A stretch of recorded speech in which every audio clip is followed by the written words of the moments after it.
Good morning and welcome to Evergy's third quarter 2025 earnings conference call. At this time, all participants are in a listen-only mode. After the speaker's presentation, there will be a question and answer session. To ask a question during the session, you will need to press star 11 on your telephone. You will then hear an automated message advising your hand is raised. To withdraw your question, please press star 11 again. Please be advised that today's conference is being recorded. I would now like to hand the conference over to Peter Flynn, Senior Director of Investor Relations and Insurance. Please go ahead. Thank you, Haley, and good morning, everyone. Welcome to Evergy's third quarter 2025 earnings conference call. Our webcast slides and supplemental financial information are available on our investor relations website at investors.evergy.com. Today's discussion will include forward-looking information. Slide 2 and the disclosures in our SEC filings contain a list of some of the factors that could cause future results to differ materially from our expectations. They also include additional information on our non-GAAP financial measures. Joining us on today's call are David Campbell, Chairman and Chief Executive Officer, and Brian Buckler, Executive Vice President and Chief Financial Officer. We'll cover third quarter highlights and provide updates on economic development activities and a regulatory agenda. Brian will cover our third quarter results, retail sales trends, and our financial outlook. Other members of management are with us and will be available during the Q&A portion of the call. I'll now turn the call over to David. Thanks, Pete. Good morning, everyone. I will begin on slide 5. This morning we reported third quarter adjusted earnings of $2.03 per share compared to $2.02 per share a year ago. The increase over last year was driven by a recovery of regulated investments and growth in weather-normalized demand, partially offset by higher interest and depreciation expense and dilution from convertible debt. Our year-to-date adjusted earnings are $3.41 per share compared to $3.46 per share a year ago. With these results year-to-date, we are narrowing our 2025 adjusted EPS guidance range to $3.92 to $4.02 per share from our original 2025 adjusted EPS guidance range of $3.92 to $4.12 per share. The lower midpoint is primarily due to weather headwinds from below normal cooling degree days in the second and third quarters, which negatively impacted our results by 13 cents per share. I would like to compliment the team for implementing mitigating actions across the business, offsetting more than half of the weather headwinds. However, we have not been able to offset the full magnitude in what has otherwise been a strong year of regulatory and operational execution while advancing our strategic objectives. Our fundamental long-term outlook remains very strong, bolstered by tailwinds from a generational economic development opportunity and the investment needed to enable it. Brian will discuss the quarterly drivers and our earnings outlook in more detail in his remarks. We've achieved strong operational and reliability performance through September. Year-to-date, our generation availability, as measured by the forced outage rate, as well as our overall grid reliability, as measured by SAIDI, are both favorable to target. These results demonstrate the benefits of our continued infrastructure investments and the hard work of our operations teams. I'd also like to recognize Wolf Creek as it nears completion of our 27th refueling outage with strong safety and overall performance. Wolf Creek generates around 1,200 megawatts of non-carbon emitting energy, enough to power more than 800,000 homes. I'd like to thank everyone on our nuclear team for their hard work and focus on sustaining the excellent operational performance of the plant.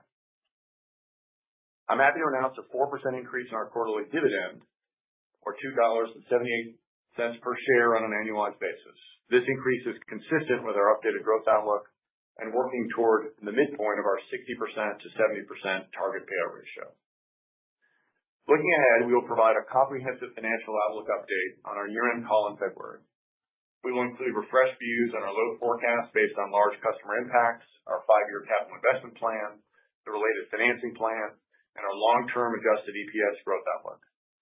The 5-year capital plan will incorporate expected generation investments to serve load and meet SPP's increasing reserve margin requirements, as well as transmission and distribution projects to support reliability. As Brian will discuss with respect to the long-term update, we believe there are noteworthy tailwinds to our earnings power as we advance our plans to support growth and economic development that will benefit our Kansas and Missouri customers and communities. Slide 6 outlines our economic development pipeline. An opportunity is over 15 gigawatts, which, relative to our size, represents one of the most robust backlogs in the country. Reflecting the geographic advantages of our region, the overall pipeline is strong in both Kansas and Missouri, and we are well positioned to continue to attract new businesses. Large customer interest in the Evergy service territory remains very strong. Focusing on the top three categories of the pipeline, we outline a 4 to 6 gigawatt opportunity of large new customer load that represents the most active part of our queue. This Tier 1 demand represents a transformative 10-year growth opportunity for Evergy. When executed, we expect these projects will deliver significant regional benefits across our states, supporting a leading-edge digital economy, creating jobs, and expanding the tax base, while enabling us to spread system costs over more megawatt hours, helping to maintain affordability for all customers. We continue to work closely with Tier 1 large load to develop and implement transmission and distribution solutions to serve their expected ramp rates over the coming year. We are confident that we will be successful in winning and serving a large portion of this queue, which would in turn transform the size and growth of our company and enhance the economic prosperity of our region. The remaining pipeline, totaling well over 10 additional gigawatts, highlights the robust activity and sustained interest in Kansas and Missouri. Many customers have already secured land or land rights, finalized site plans, and are actively participating in capacity studies. While not all of this load will ultimately be addressable, the ongoing dialogue underscores the depth of engagement and the readiness of customers to step in should others exit the queue. Slide 7 expands upon the 4 to 6 gigawatt Tier 1 large customer load opportunity. Beginning with the actively building category, I'm happy to report that last week, Lambda announced its plan to transform an unoccupied data center located in Kansas City, Missouri, into a state-of-the-art AI factory and data center. Their facility is expected to launch in early 2026 with 24 megawatts of capacity and has the potential to scale up to more than 100 megawatts, in the future. This project is a great example of a data center leveraging existing infrastructure with an ability to ramp load relatively quickly with minimal grid investment required, and exemplifies why Missouri is an attractive destination for projects of all sizes. For the balance of our actively building customers, Panasonic and Meta are up and running, and our third large customer is making good progress through its heavy construction phase. Inclusive of Lambda, we now anticipate peak demand of 1.2 gigawatts from these customers, with over 500 megawatts online by 2029, supporting our demand growth forecast of 2% to 3%. Moving to the finalizing agreements category, we remain in the final stages of negotiation with large customers for 2 data center projects.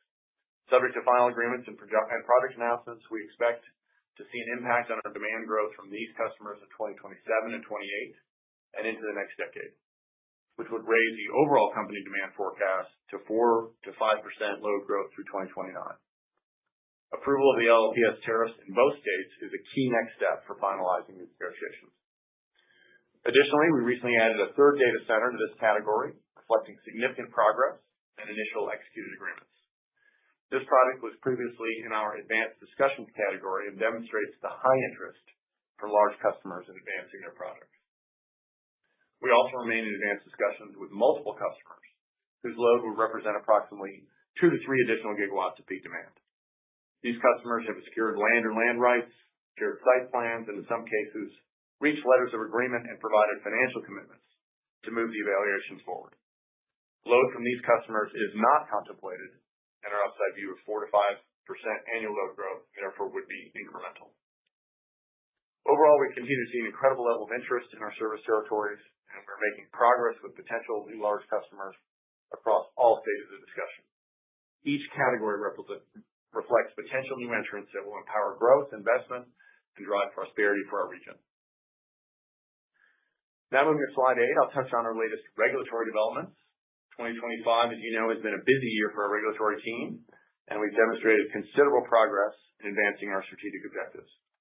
The team's results this year reflect the constructive policy framework and economic development opportunities in both states, as well as our ability to find alignment with broad groups of stakeholders and achieve constructive settlement agreements. Beginning with Kansas, we filed for and received approval of predetermination to own partial shares of 2 new combined cycle natural gas units and a solar farm, both are all at Kansas Central. These projects were identified in our IRP preferred plan and reflect our all-of-the-above approach to meeting growing customer demand and higher capacity margin requirements in the SCP. The Kansas Corporation Commission issued an order approving a unanimous settlement agreement for Kansas Central rate case on September 25th. The settlement achieved a balanced outcome for all parties, including adequate recovery for the investments needed to provide reliable and affordable electric service. A key open agenda item in Kansas is the unanimous settlement agreement we filed on our large load power service tariff docket on August 18th. The proposed tariff applies to customers with demand exceeding 75 megawatts and establishes a rate structure with a focus on large customers paying their fair share and being subject to additional protections that I'll describe later in my remarks. We believe the LLPS establishes a competitive rate that positions Evergy to attract and serve large new loads, enabling growth and prosperity for our communities. We anticipate an order from the KCC on the settlement agreement as part of the Commission's business meeting later today. Pivoting to Missouri, we've successfully advanced plans to construct new generating resources. The MPSC approved settlement agreements in our CCN applications for 2 solar farms, partial ownership in 2 combined cycle natural gas units, and full ownership of a simple cycle natural gas plant. We believe these projects form a cost-effective package of reliable energy solutions for our customers, and this outcome demonstrates alignment with the Public Service Commission's interest in securing additional generation resources for our Missouri utilities. Similar to Kansas, the large load power service tariff proceeding continues to advance in Missouri. Parties filed a non-unanimous settlement agreement earlier this fall with terms similar to those filed in Kansas, including contractual protections, provisions to ensure that large customers pay their fair share of system costs, and a competitive rate that supports economic development. We anticipate an order from the MPSC by the end of the year. Last, the planning process for our upcoming Missouri Metro rate case is underway, and we expect to file the case in February 2026. Slide 9 highlights legislation and regulatory mechanisms that support growth in our region and help to position Kansas and Missouri as premier destinations for infrastructure investments to ensure reliability and new advanced manufacturing facilities, data centers, and other large customers. These mechanisms are the product of broad-based alignment between Evergy, the governor's office, state legislators, our regulatory commissions, and key stakeholders, as well as our shared commitment to seize on the growth opportunities ahead of us for our customers and communities. Constructive regulatory frameworks that enable timely infrastructure investment to meet the needs of both existing and new customers are critical to our success, and the bills passed over the past 2 years in both states advance these priorities. This supportive landscape reinforces our region's position as a top destination for growth. Evergy is committed to delivering safe, affordable, and reliable service to our 1.7 million customers. As large new customers join our system, all stakeholders benefit from broader cost sharing and unprecedented economic development. I'll conclude my remarks with slide 10, which highlights the core tenets of our strategy. I'll focus specifically on affordability. Since the merger that created Evergy, we have achieved tremendous progress on affordability and regional rate competitiveness, driven by significant reductions to our cost structure and investing at a slower pace than peer utilities. Over that time, our rate trajectory has remained well below regional peers and far below inflation. This required hard decisions and the full focus and dedication of everyone in our company. I'm very proud of the results that these activities enable us to deliver for all of our customers. It is critical that we sustain this momentum as we enter a new era of growth and demand and economic development. This new era will require the same level of dedication and focus from our company, and that's exactly what we intend to deliver. As part of that focus, we will continue to invest in infrastructure and operate our business in a way that maintains reliability and benefits all of our communities. Higher levels of investment to serve new large customers must be fairly borne by those customers, and we designed our large load power service tariffs to do exactly that. Under the proposed LLPS tariff, new large customers will pay a higher rate than that paid by our existing large customers. As a result, the revenues from new customers will directly mitigate future rate increases for our existing customers, as we're able to spread the fixed costs of our system over a broader base. In short, new large customers will pay a reasonable premium to the cost to serve them while also maintaining a competitive rate. And all customers will benefit from a modernized grid and new highly efficient generation resources. The tariffs are also designed with key safeguards in place. These include, among others, customer commitments of 12 to 17-year terms, an 80% minimum monthly bill requirement, exit fees upon early termination, and collateral posting. It's important to note this tariff structure is consistent with the intent of our large new customers to be good stewards as part of our Kansas and Missouri communities. In the LLPS dockets, they were active participants throughout the process and, along with many other stakeholders, contributed to and signed on to the settlement agreements. As I noted earlier, these agreements are currently pending approval by the Kansas Corporation Commission and Missouri Public Service Commission, with the KCC's decision expected later today. Collaboration with large customers does not stop at paying their fair share. Their projects will create construction jobs, permanent jobs, an expanded property tax base, and community development benefits. As an example, one of our customers announced it will bring its Skilled Trades and Readiness, or STAR program, to the Kansas City area.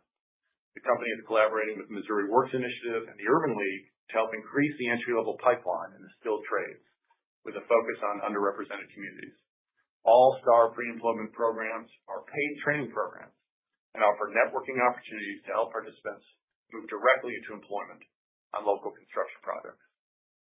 We hope and expect that this example will be just one of many. The vitality of our region has made it an attractive destination for advanced manufacturing and data center customers, and their investments in turn have tremendous potential to drive a virtuous cycle of growth and prosperity in Kansas and Missouri for years to come.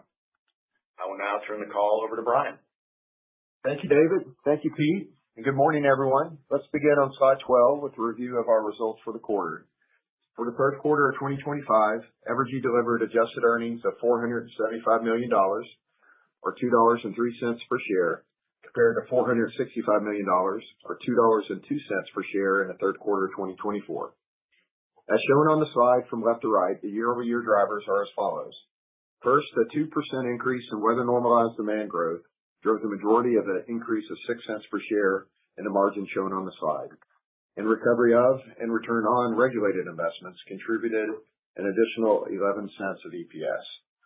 Offsetting these favorable drivers are higher depreciation and interest expense related to our infrastructure investments, leading to a 7-cent decrease in EPS, and dilution from our convertible notes led to a 3-cent decrease for the quarter. Turning to slide 13, I'll provide more detail on our sales trends. On the left-hand side of the page, you'll see weather-normalized demand increased by 2% in the third quarter as compared to last year, following the 1.4% year-over-year increase we experienced in the second quarter. This continued strong momentum was driven by increases in both residential and commercial usage, including load from the Meta data center in Missouri that is reflected in our commercial customer class. At a macro level, the continued robust customer demand in our service areas is supported by a strong labor market, as the Missouri, Kansas, and Kansas City metro area unemployment rates remain below the national average of 4.3%. Moving to slide 14, I'll provide some further detail on our expectations for full year 2025 results. As David mentioned, we are narrowing our guidance range to $3.92 to $4.02, as compared to the original guidance range of $3.92 to $4.12. Our mitigation efforts of approximately 10 cents of EPS benefit are expected to offset a substantial portion of the 13 cents of headwinds experienced by below normal cooling degree days in the second and third quarters. In addition, we now anticipate an incremental 2 cents of dilution related to our convertible notes, given our recent strong stock performance. We have forecasted incremental dilution from the convertible notes in our 2026 EPS modeling and continue to expect to achieve the top half of 4 to 6% growth in EPS in 2026, off of the midpoint of our 2025 original guidance range. As I'll discuss shortly, Evergy's fundamental long-term outlook remains stronger than it has been in decades, bolstered by tailwinds from a generational economic development opportunity and the investment needed to enable it, which will benefit all future years in our financial plan. Slide 15 outlines a recap of our long-term financial expectations and consider electric infrastructure. Also, we are nearing final agreements with 2 data center customers that could drive an incremental 600 megawatts by 2029, which would raise our load growth forecast substantially to 4 to 5% on a CAGR basis through 2029. We've also made great progress with customers in the advanced discussions category, which represents a 2 to 3 gigawatt opportunity, driving even more load growth toward the back half of our 5-year plan. We certainly believe we have one of the most compelling customer growth opportunities in the entire industry that we expect will drive robust growth not just in our 5-year forecast, but into the next decade for Evergy and for the communities we serve. Next, I'll discuss our capital expenditure and rate-based growth forecast. The foundational earnings power of the company will be fortified by our capital investment program. Higher levels of infrastructure investment are needed for grid modernization and incremental generation capacity to support the expansion of our existing customer base and new large load customers. These are tailwinds to our current $17.5 billion capital plan and corresponding 8.5% rate-based growth through 2029. On the regulatory front, to maintain the credit profile of our utilities and to incorporate the affordability benefits of large loads, which allow us to spread system costs over a broader base, we plan to be on a somewhat regular cadence of rate case proceedings. With a large infrastructure plan comes regulatory lag, and over the past couple of years, the states in which we operate have taken proactive steps to help utilities better manage elevated depreciation and interest expense through the use of plant and service accounting mechanisms. We also utilize natural gas CWIP provisions in both Kansas and Missouri. These constructive mechanisms help to reinforce our solid credit profile. During this phase of significant infrastructure build-out, we will utilize equity and equity content financing options to fund a portion of our capital requirements and to support our strong investment-grade credit rating and FFO to debt threshold of 14%. It is important for you all to know that we will continually evaluate the overall level of equity funding needs, recognizing that large load customers in our pipeline could significantly improve our cash flows from operations, beginning in 2026 and accelerating throughout the next several years. Thus, there is a real opportunity to moderate our equity needs for the current $17.5 billion capital investment plan. Now, our company can only be successful when our communities thrive and we maintain affordability for our customers. We are committed to staying laser focused throughout the years ahead on affordability for our current customers, and we believe our long-term plan will be successful in doing so. As we look to rolling out our updated 5-year plan in February, I'll mention again the many tailwinds to our current adjusted EPS growth outlook and the transformational opportunity for us here at Evergy. We're excited for what's to come and look forward to sharing details with you on our year-end call. And with that, we will open up the call for your questions. Thank you. At this time, we will conduct the question and answer session. As a reminder, to ask a question, you will need to press *11 on your telephone and wait for your name to be announced. To withdraw your question, please press *11 again. Please stand by while we compile the Q&A roster.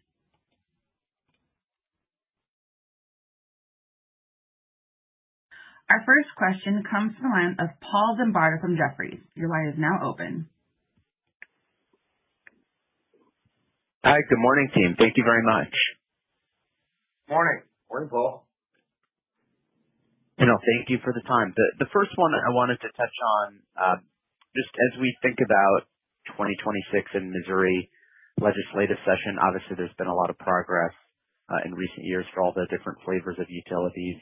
Do you have any priorities or anticipate efforts for 2026, and could this influence the rate case cadence?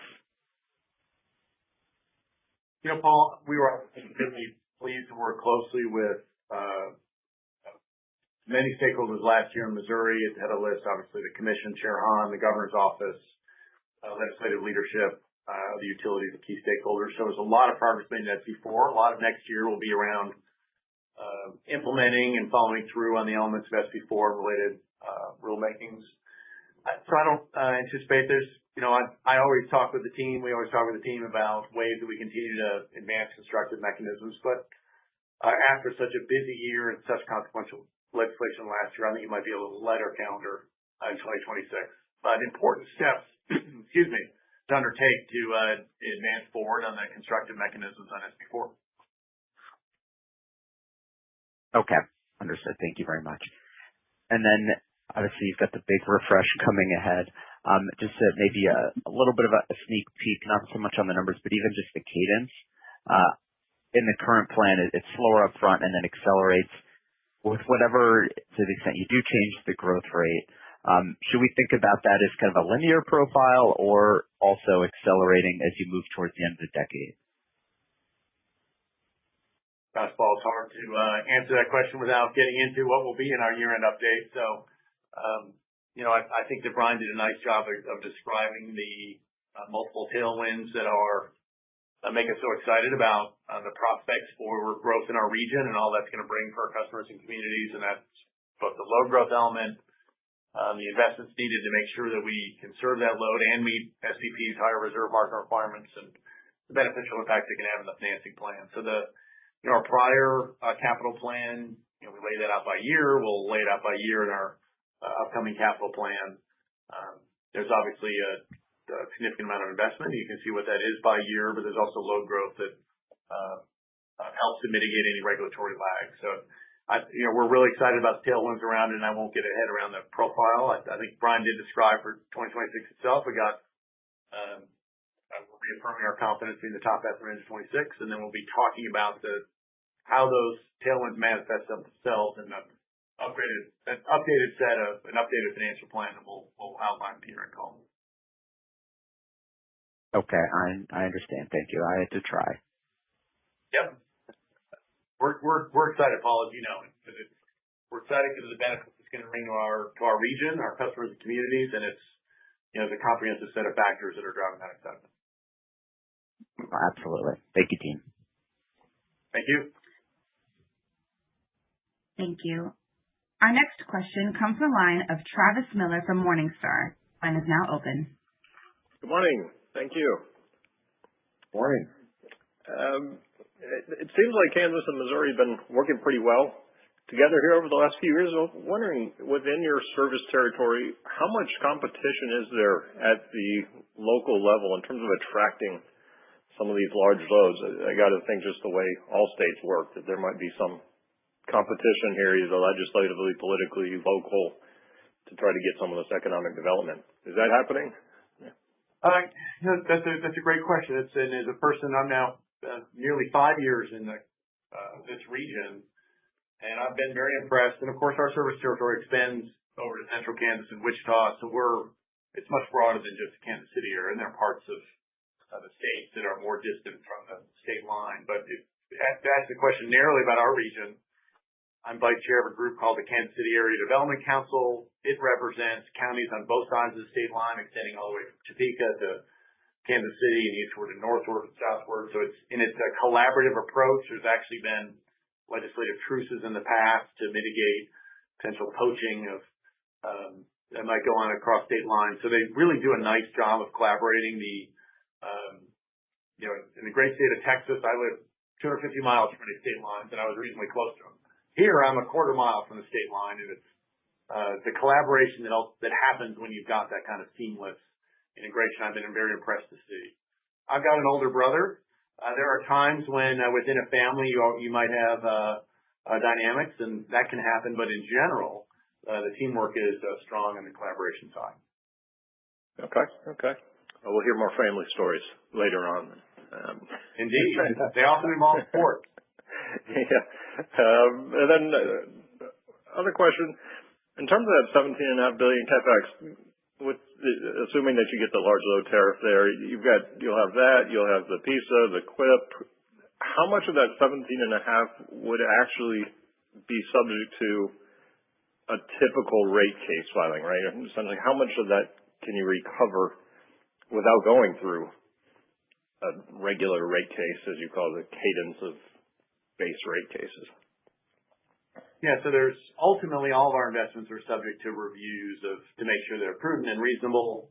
There's a set of different mechanisms that help to mitigate the cash regulatory lag. With PISA in both states, that mitigates the earnings lag, but we've got riders in place in both states. They just go all the way from property taxes to pension to other elements, and the CWIP will help with our new natural gas plants. We lay out the different parts of our capital plan in the appendix. So the new generation component is shown, I think it's on slide 21. So that could give you a good measure for which pieces of the capital plan are in the more traditional category versus what's in the new generation category. The CWIP mechanism is slightly different between Kansas and Missouri, but in both states we were pleased to get those provisions introduced. It was in Kansas in 24 and Missouri in 25. Reflecting the support in both states for building new natural gas generation and recognizing that and with the investment programs of that size, it's important to have some mitigants to lag. So that's out of our total capital plan. You'll see that new generation is about a third. 2/3 is in the traditional categories: grid modernization, ensuring reliability, keeping the lights on, and providing great service to our customers. Okay, that makes sense. So then the other one, transmission, would be obviously FERC, so to pull that out. So it'd be the three buckets of potential base rate would be legacy, generation, distribution in general. Yeah, and most of our transmission on the Kansas side, you've got that right. Yep. Okay. Very good. That's all I had. Thanks. Thank you. Thank you. Our next question comes from the line of Nicholas Campanella from Barclays. Your line is now open. Hey, everybody. It's actually Nathan Richardson on for Nick. Good morning, Nathan. Good morning. I just have a quick one for you. So I was wondering if you could talk a little bit about third data centers you mentioned, and given the 4 to 5% sales growth guidance, I was wondering how impactful that third data center specifically could be in moving the needle for the sales growth.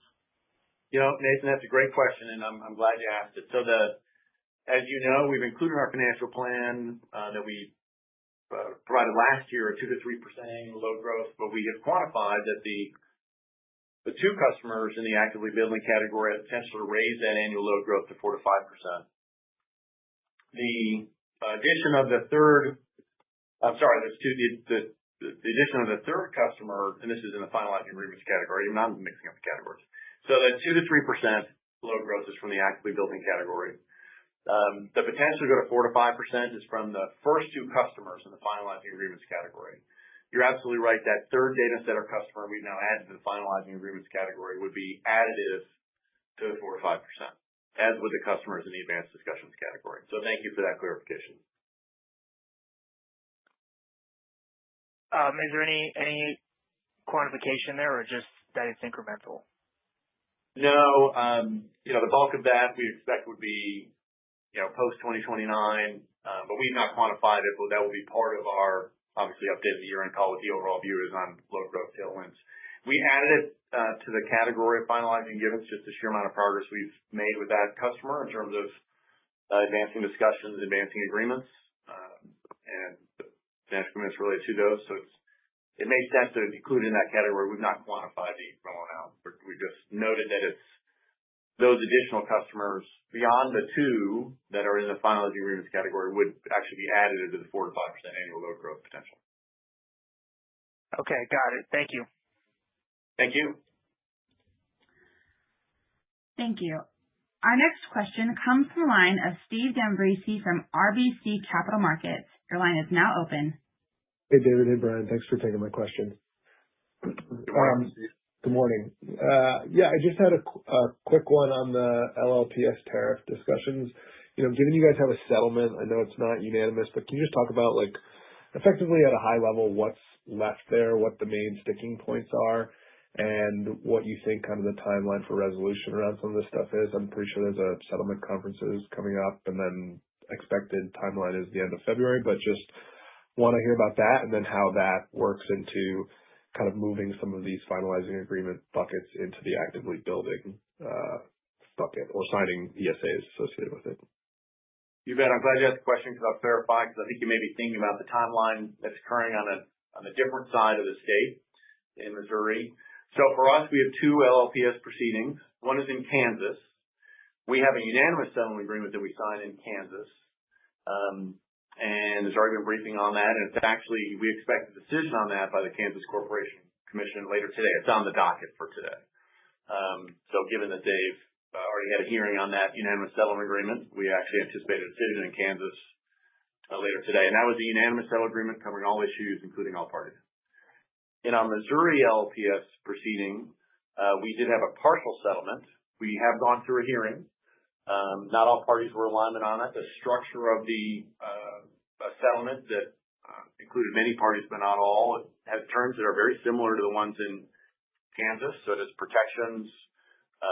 It has a rate that is higher for the LLPS customers, and it's a structure that ultimately, like as we saw in Kansas, was a result of robust dialogue and included the large customers. So I think it's a competitive rate as well. We think it aligns with the governor's policy in the state and support for growth and development, and with the commission's overall focus on that. But we'll have a decision on that, we expect, by the end of the year in our case. There are other proceedings in Missouri for other utilities that are on a little behind ours. We filed ours first. So hopefully that makes sense with respect to different contexts in Kansas. That's helpful. And so basically the comment on the slide that talks about announcements expected after LLPS tariffs are finalized, to the extent that facilities are in Kansas, that could be freed up as early as tomorrow, and then we'll see when Missouri gets done, hopefully by the end of the year. Is that those are kind of the gating items from a timeline perspective? I like your thinking. I've got some team members in the room now, and I'll tell if they need to be, all kidding aside. Yes, I think the LLPS being signed is a very important enabling step. So that's, and we do hope, Kansas has always been a little bit ahead schedule-wise, but Missouri is not far behind. So we think that the timeline sets us up well for what we know is going to be an important update in the year-end call. And it's important for these customers as well. The queue is a very active one. Folks are eager to come online. A big chunk of why we have such a big queue is because we've got customers lined up if for any reason, and we don't see those reasons happening. There's tremendous interest in the customers who are in our actively building and finalizing agreements category, a lot of momentum, but we've got folks lined up behind them. So we believe that the LLPS decisions, being on the timeline they are, should enable us to move on the timeline we're hoping to achieve.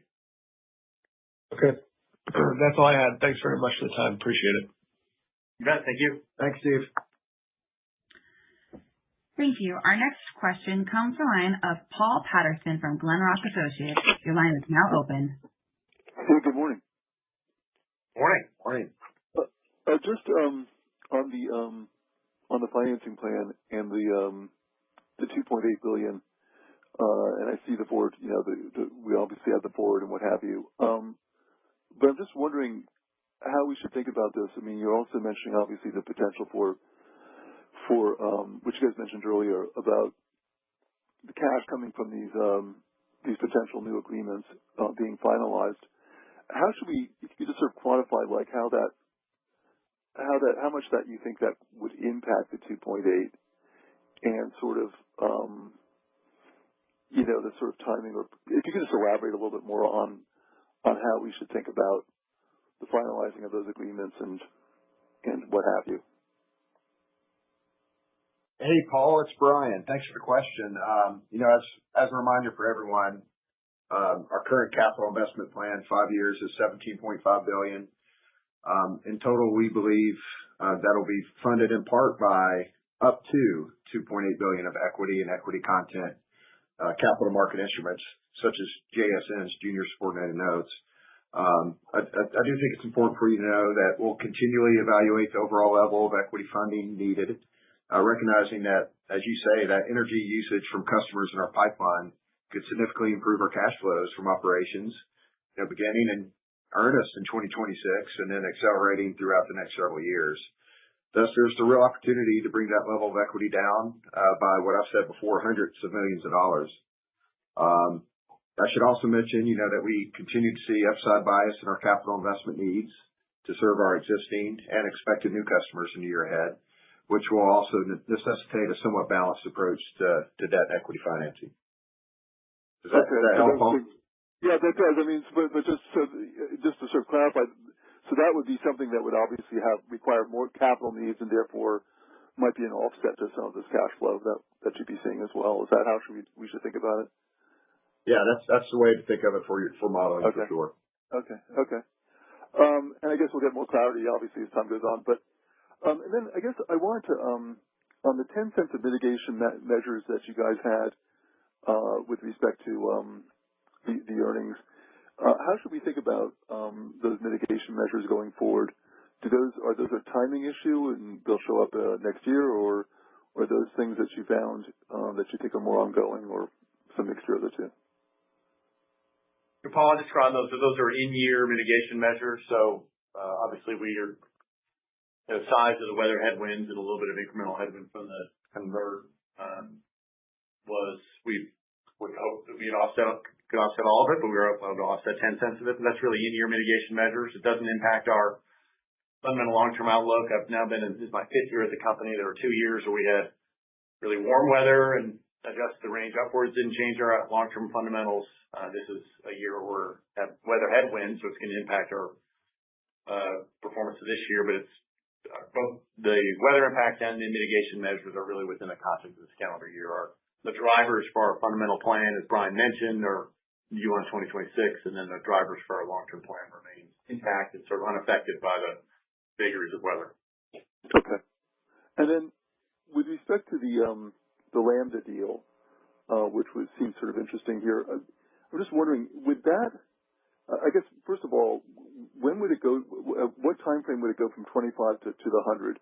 I guess 25, it sounds like it would, the 25 megawatts would be beginning of next year, but then it goes to 100. I'm just wondering, how long does that ramp up take? I'm just curious. Or is it known? Yeah, we as I described, it's in the 25 megawatt range starting next year, and it's probably the next 4 to 5 years that it gets to that potential overall size. Really excited about that project. Neat company deploying advanced technology in their data center and AI factories, they describe it. So we were pleased to see that announcement. It was timed well with some economic development meetings here in town and reflects how attractive our region is. And it really impressed by how they leverage an existing building, an existing T&D infrastructure largely, and that's how they were able to ramp up to that level.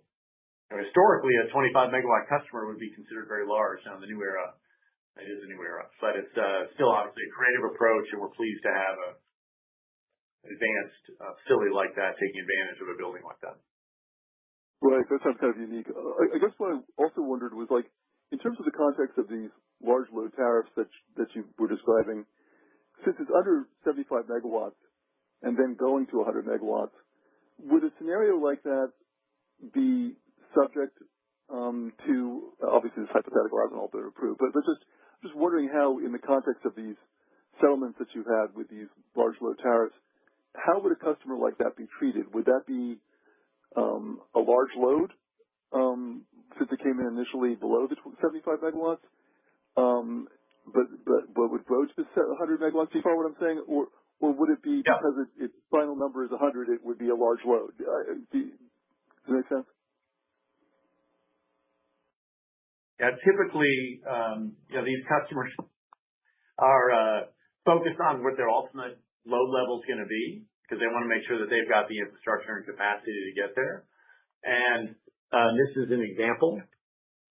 So that the tariff addresses as you ramp up, getting up to those higher levels. And again, these customers, the ones that go into their large loads, definitely want to make sure they've got the capacity and ability to do this. And they know and are contemplating getting up to the LLPS. If ultimately stayed in the 25 megawatt range, it would be a different tariff level. But the ones that, these customers are very interested in those higher levels of loads, and they know that as they get there, they get to that tariff rate. Right. So it's what they ultimately get to. It wouldn't be one of these, like, okay, I gotcha. I think I understand. Thanks so much. I really appreciate it. Okay. Thank you. Thanks, Paul. Thank you. Our next question comes from the line of Anthony Crowdell from Mizuho. Your line is now open.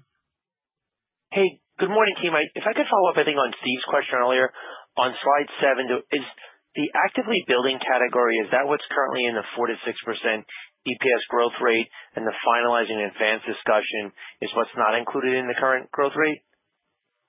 Yeah, the actively building, that was probably my fault for how I answered it earlier. So if you look at slide 7, good place to go. The actively building, which is Panasonic and Meta and the third customers in the heavy nearing completion of construction, that's in the 2 to 3% load growth rate. And that's in the 4 to 6, right? No, the 4 to 6 you get to if you include the 2 data center customers that are in the finalizing agreements category. This is the annual load growth rate. If you're talking about the earnings growth rate of 4 to 6%, sorry. The earnings growth rate of 4 to 6% that we said we're targeting the top half, and then we're going to update the year-end call. That is reflected in the 2 that are in the actively building category. Great. Just the 2, not the third. Correct. Great. And then I think when I look at your spread between your rate base growth and your earnings CAGR, it's roughly about 250 basis points. Is that a good spread going forward, or the adoption of the large load tariff or the additional load, if you expect that to change, where's a good place to think where that settles out? Yeah, so we haven't given guidance on that specific range, but I think if you look at the $17.5 billion capital plan, going back in time, there were higher levels of capital in the out years in that plan. We know that we will be presenting as part of the year-end call an integrated financial plan that reflects the relationship between rate-based growth. Incremental load growth is obviously helping reducing regulatory lag, and the relationship that you see between that rate-based growth and earnings growth. And there's a range that you see across different companies, and there's no reason why we would be outside that range. So obviously it links as well to what the phasing is of both the load growth and the capital in the plan. So we know that that's a question that we'll be addressing as part of our year-end update, and the load growth as we move into higher years in our capital plan, that will be reflected in the update that we provide. Great. And then just lastly, you talked earlier, I think in your 5 years there, you've seen some big weather swings. I think for 3 of the 5 years this year, very mild weather, you ended up lowering 25. As you work on rolling out a new capital plan with a new load, does the very big swings in weather, will that cause you either to give a wider range or bake in more conservatism in your plan, given you've seen how much of a swing weather could be in your yearly performance? I think it's a very insightful question. I think it's something, I really like having Brian and Pete join the team. Brian's worked with a couple different utilities. I know in my background, I like being able to describe to investors, here are the factors that we can control, here are the factors that are clearly outside of our control and are readily quantifiable, but recognize that a number of our peer utilities, and there's like the investors can like to see, hey, you can offset, even if it's something easily tracked and identifiable like weather, you find mechanisms in your plan or build in an approach in the plan that can offset that. So we'll continue to have that discussion internally because we recognize that feedback. We'll always be very transparent, plan on being very transparent with it, because as I mentioned, they didn't impact the fundamentals when they were positive. They're not going to impact the fundamentals when it's a little more mild. It's a very mild August particular year. But it's something that we'll consider, and Brian will be a real helpful thought partner as we consider what the best approach is there. But again, we're very excited about the long-term fundamentals. We're certainly not overreacting to what was demonstrably a very mild Q2 and Q3, recognizing that we needed to implement the offsets that we did, and we're certainly always going to strive to be within, hitting our targets and hitting our ranges. So it's a good question. We'll continue to think about it. Great. See you guys at EEI. I appreciate you taking my questions. See you at EEI. Thank you. Our final question comes from Paul Fremont from Ladenburg. Your line is now open. Thank you very much. I guess my first question, I just want to get a sense of the type of data center developments that are in your service territory. When the largest of those sort of build out, how many megawatts is that in terms of demand for the largest of your customers right now? We haven't given the size by customer, though I suppose you can, if you go back to our we said it's 3 customers in the finalizing agreements category are 1.5 to 2 gigawatts. So that gives you a pretty good sense of the average size. That's a good indicator for us. We haven't given more specificity in terms of size by customer, but that math will give you a pretty good roadmap for what the peak size typically is. There's some variability by customer, of course, but they're clearly large. It's 3 large customers making up that 1.5 to 2 gigs. Okay, because it does seem like the size is smaller than in some of the neighboring states, and I was just wondering, is there some some factor that is causing sort of the size of your facilities to be more modest? Most of our customers want to expand past their regional peak once up. Some of these, projects are, similar customers involved. So I don't think there's a fundamental dynamic there. And for most of the, we obviously track what the other customer announcements are, and there are a couple of very unique large ones out there. But it's an average size that is in the 600 to 700 megawatt range is still a very, very large customer and very large data center. And as I noted, the most want to expand past the original peak if we're able to accommodate it. But we like some diversification in customers and sites, which is reflected in having a robust queue that helps keep everyone motivated as well. And then at what point would you need to build new generation in terms of, I guess, the three categories that you've outlined: actively building, finalizing, and advanced discussions? So that's a great question. And as we noted, that's going to be one of the factors that's a driver for our plan update that we plan to give. Our integrated resource plan that we filed in 25, and we outline in the appendix which projects in the integrated resource plan were in last year's capital plan, which were not. As we developed that integrated resource plan, we included, because track this information, we included the two customers that were in the finalizing agreements category. You will see in that IRP from last year, significant amount of incremental generation required to serve that load that was not yet included in the plan.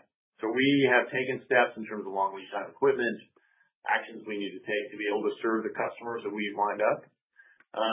So we have some flexibility to do that. But I also note that the next update to our capital plan and our integrated resource plan is going to factor in not only load growth expectations and the plants we need to serve those, SPP's reserve margin requirements, but also changes in federal and local policies impacting renewables. And if renewables are less economic or harder to build, for example, we'll look at market capacity options.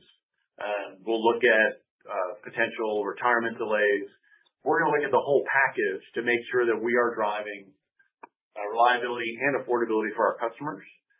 But at the end of the day, there's some incremental investments that we expect are going to need to be made. But we're going to look at that package of things in terms of what's that right mix of generation, and how do we make sure we ensure reliability, take advantage of the growth opportunity, but also always keep an eye on affordability.